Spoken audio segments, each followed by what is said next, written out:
नमस्कार। आज हामी एउटा यस्तो रहस्यको बारेमा कुरा गर्दैछौँ जसले हामी मान्छेलाई बाँदरभन्दा फरक बनायो।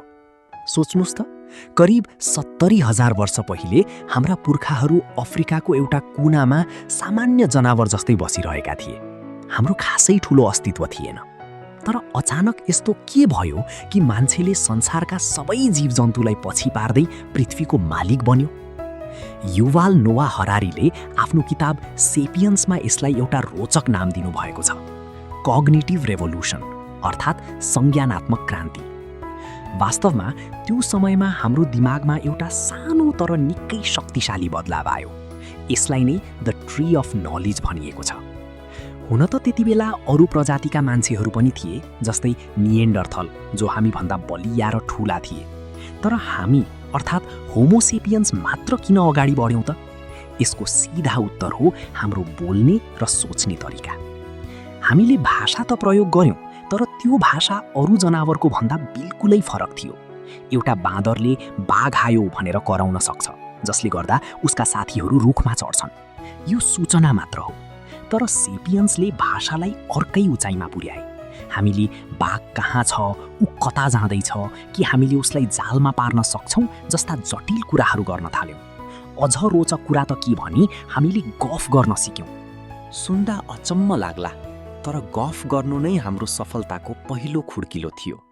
को मान्छे कस्तो छ, कसलाई विश्वास गर्ने, कसले कसलाई धोका दियो, यस्ता कुराहरूले गर्दा मान्छेहरूको एउटा ठूलो र बलियो समूह बन्न मद्दत पुग्यो। एउटा सानो समूहमा त सबैले सबैलाई चिन्छन्, तर जब समूह 150 जनाभन्दा ठूलो हुन थाल्छ, त्यहाँ गफ र सामाजिक जानकारी बिना एकता सम्भव हुँदैन।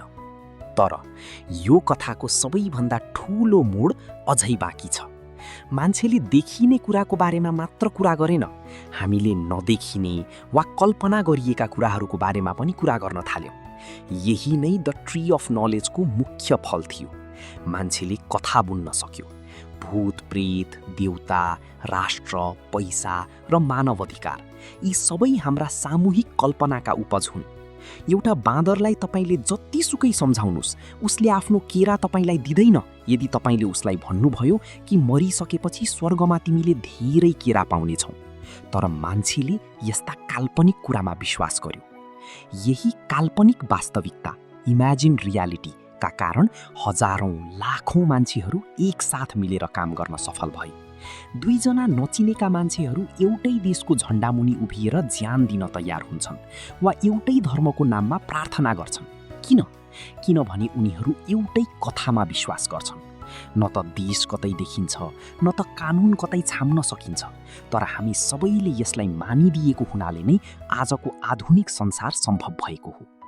एउटा ठूलो कम्पनी जस्तै गुगल वा एप्पललाई नै हेर्नुस् न, यदि भोलि सबै अफिस जलेर नष्ट भई र सबै कर्मचारीले राजीनामा दिए पनि त्यो कम्पनीको नाम र अस्तित्व रहिरहन्छ, किनभने त्यो एउटा कानुनी कल्पना हो जसमा हामी सबै सहमत छौँ। यसले गर्दा सेपियन्सले आफ्नो व्यवहार निकै छिटो बदल्न सक्यो।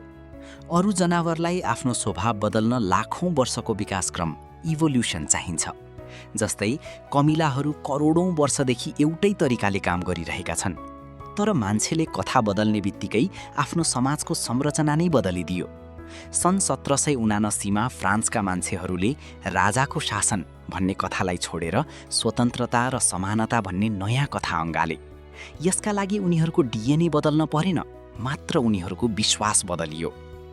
अन्तमा यो ज्ञानको रुखले हामीलाई यस्तो शक्ति दियो कि हामीले संसारलाई आफ्नो अनुकूल बनायौँ। तर यो शक्तिसँगै एउटा ठूलो जिम्मेवारी र प्रश्न पनि जोडिएको छ। हामीले कल्पना गरेका कुराहरू जस्तै पैसा र धर्मले हामीलाई जोड्न त जोड्यो, तर कतै हामी आफैले बनाएका यी कथाहरूको दास त बनिरहेका छैनौँ। हाम्रा पुर्खाहरूले सुरु गरेको त्यो सानो गफ र कल्पनाले आज हामीलाई अन्तरिक्षसम्म पुर्याएको छ। यो सबै सम्भव भयो किनभने हामीले कथा भन्न र त्यसमा विश्वास गर्न जान्यौँ। त्यसैले त भनिन्छ नि, मान्छे एउटा यस्तो प्राणी हो जो आफूले बुनेका कथाहरूको संसारमा बाँच्छ।